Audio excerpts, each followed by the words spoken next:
It's here. Just the who's a father out there or is an active father and has custody of their kids and stuff. Happy Father's Day, and fathers should be respected also for what they do because without the father, then the contribution to the chromosomes and the DNA would not be possible. So, anyways, other than that, I just wanted to wish all the fathers out there who are active fathers, who are happily have a happy family and that still together and still going through the toils and snares of relationships, because relationships take a lot of work and a lot of patience and a lot of persistence and a lot of commitment to raise kids and make sure that they don't come from wedlock parents or divorced parents like me and my ex-wife. But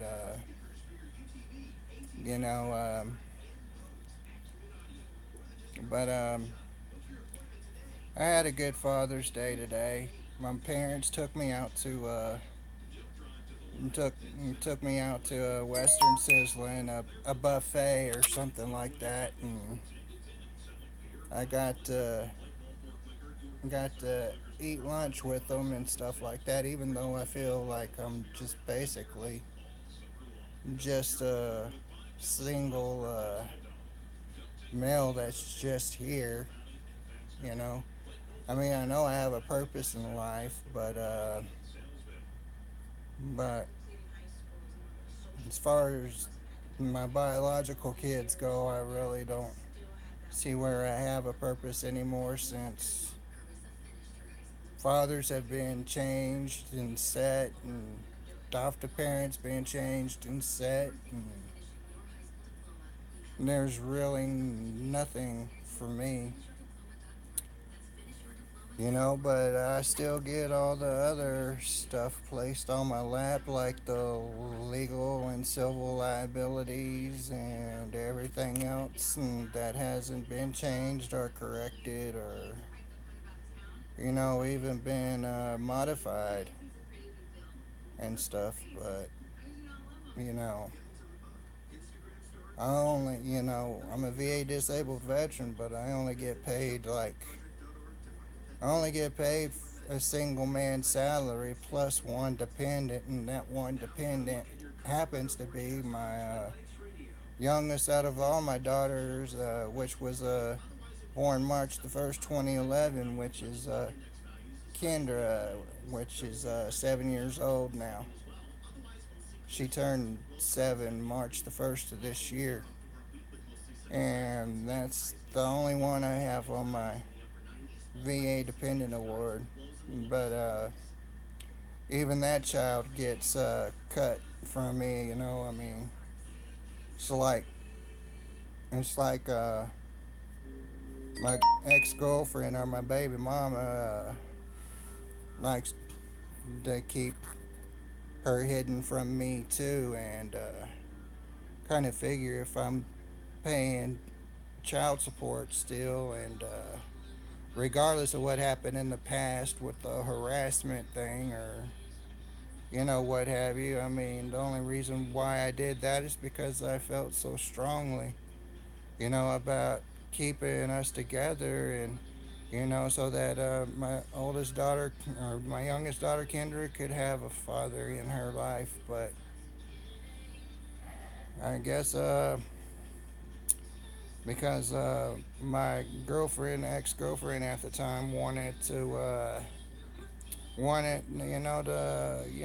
ratify her flesh, or she had need of need for physical presence of a man, It wasn't just only my drug habit, and stuff that caused it, but it was also much on her part because I was in rehab 2 or 3 months before she called it off on me and broke up the relationship. And I'm like going, why would I break up a relationship knowing, from me and my ex-wife's encounter, what could possibly happen and what the kids and children would go through at the time, the hardships and all sorts of emotions and feelings and everything. So why would I stop?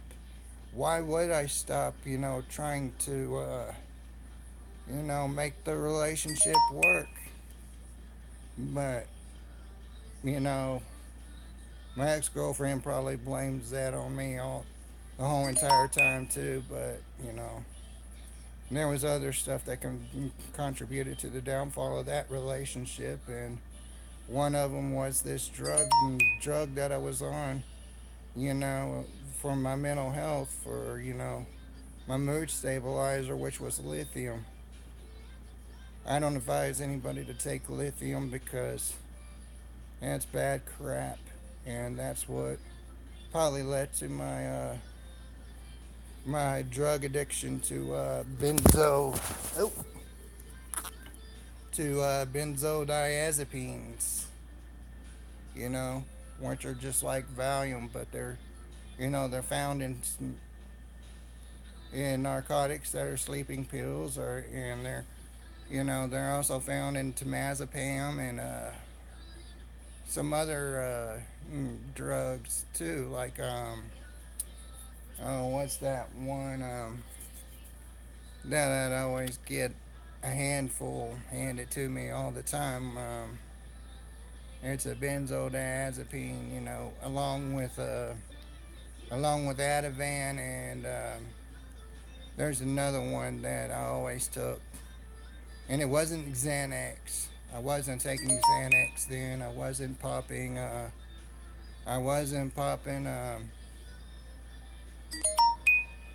Any of those, whatever you call it. Anyways, they're higher prescription drugs. Hydros, I wasn't doing any of those at the time. But evidently it's like every single time, I'm the one to blame for everything that's happened in the past, and no one else is at fault. And I'm the one that has to live with these sins, and technically speaking, being here by myself, here where my parents live at, it's like I'm serving a jail sentence by myself most of the time, so it's really nothing new at all. You know what I mean? But and not only that, today, just whenever I'm hopping in the truck with my mom and my dad, and my mom blurts out or Happy Father's Day, congratulations on being a grandfather, and I'm like going, what? And she's like, Kayla's pregnant, and I'm like going, oh God. And that's the last thing I wanted to hear, is that my 18-year-old daughter, who's still a kid, having a kid, even though she's a legal adult, she can do whatever the hell she wants to do, but she's going down a path that is familiar to me and her mother, and that's not a good road, and stuff like that. So I really don't know how to feel about that. I really don't know how to take it. I really don't know how to take it to heart, and stuff like that, because I'm I'm I'm really disappointed, for one, that she dropped out of school. I don't know whether it was I think it was last September she dropped out of school, and she was probably be graduating next year if she stayed in school. But I guess she found that having a boyfriend was more important than securing her future, and and and you know and having more investment in her self worth and her self value and self confidence and doing for herself and everything like that. But I guess children will follow their parents' footsteps. I mean, I understand there was some issues between me and my ex-wife at the time, and what have you. I mean, we were young, we probably didn't know any better. At least I didn't. First time being a father, then the second time, the third time come around, and everything, and then you know, and what have you. But at least I was there for majority of, well, not majority, but at least until I'd say about a year, 2 years old, that I was an active father in both Sarah and Kayla's life. You know, with the two daughters and one son I had in that relationship while we were still together and married and stuff. But I'm a divorced single now, and I still keep the title because I don't need a woman to make me happy. I don't need a woman to you know replace any of my kids as a mother or stepmother. I got myself, and that's all I need. And my deep commitment down to myself actually is to I'm I may not have a relationship, but I have a relationship with myself, and it's a deep commitment to keep my 2-year old toddler in my pants. So you know, and so far that's been working miracles. I mean, only four kids, and I'm still keeping the single title, because I don't need a woman to make me happy. I don't need a woman to bring me joy. I don't have to have somebody here with me because I hate being alone. I'm used to being alone. And then to serve this jail sentence, and you know, none of my kids care for me. They all hate me for some reason, and I tried to do the best I could. I mean, it wasn't easy, working at Walmart and serving in the Texas National Guard and, trying to make a living, and not only have two kids to feed, but an extra adult that didn't want to do anything but sit there and be a housewife and chief cook and bottle washer after many times of telling her, hey, you need to get a job. Hey, you need to do this, because I'm not making ends meet. I'm not cutting it. But did I do have my wrong things to do? In the relationship, yes. I wasn't supportive enough. And that's supportive toward my wife, and also financially. But those are about the only things I did wrong. During that part or area of my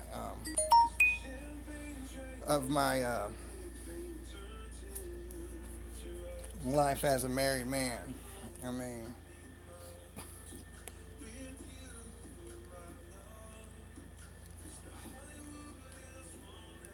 but crap.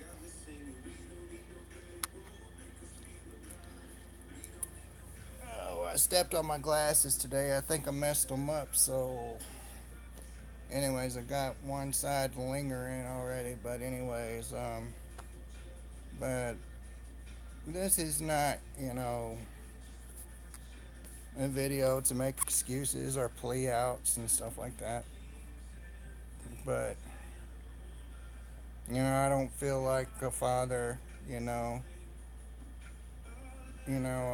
I feel like I'm a dad, that I'm a biological father, but as much time as I miss with my kids after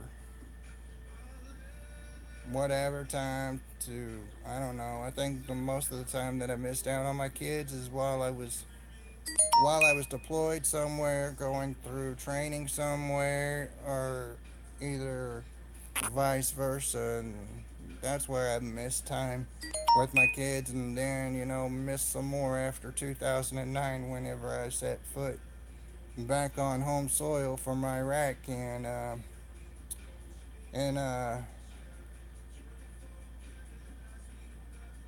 and are close to the end of a month of August. I know I wasn't there in enough time, to see my youngest daughter Sarah's birthday that year, but somehow I was there and I made it for Kayla's birthday in 2009, because I was definitely in Killeen, Texas at that time in 2009, because I'd spent about 3 days up there.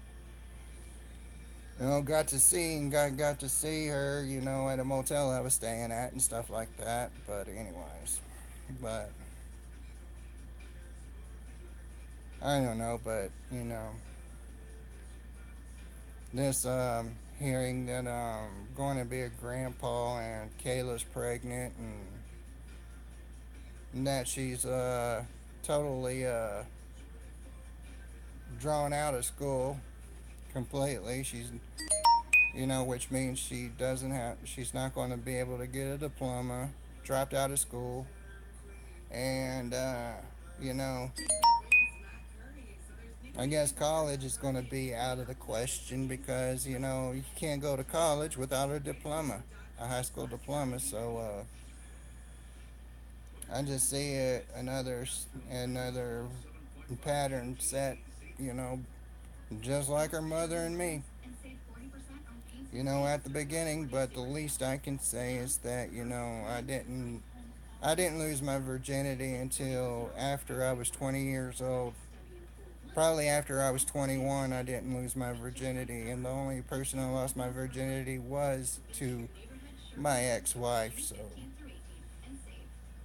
I can honestly say that and admit to it, because I took pride in my academics and my education and what I was doing at the time. So, and not only that, I had a career in the Army, active duty, so that I was doing way before I met my ex-wife, you know, and stuff. But anyways, I know nobody's going to want to hear me yakking for too long, but anyways, I just wanted to tell a little bit of my story and how I feel, but I just don't know how to feel about, you know, my daughter being pregnant at the age of 18 and dropping out of school and really not secure in her future, or having more self value and worth in herself than just to think that she needs a man to hold her down, to make it in life and stuff like that and stuff. That's so bullshit that it ain't even funny. A child having a child. But once again, I say I didn't lose my virginity until like 22 or 23 years old. So I'm still the highest track record. I'm not losing my virginity until then. So at least that's one good thing about my family side. So, but anyways, I just want to wish everybody that's a father, not just a dad. Anybody can be a dad, but it takes devotion, commitment, and loyalty, and love and care to be a father, an active role in a parent and child relationship. So, my hat's off and salute to all all fathers out there today. So, and with that, I'll close and stop my babbling for a whole minute. I just needed to vent and get some things off my chest. So, anyways, y'all have a good evening and enjoy the rest of your Father's Day. And All the children out there that have fathers, make sure that you show them love and respect too, because they deserve it just as well as the mothers do. And that goes for you, Brian. Brock, I'm going off of what you said on Mother's Day. So, peace and love. Peace out.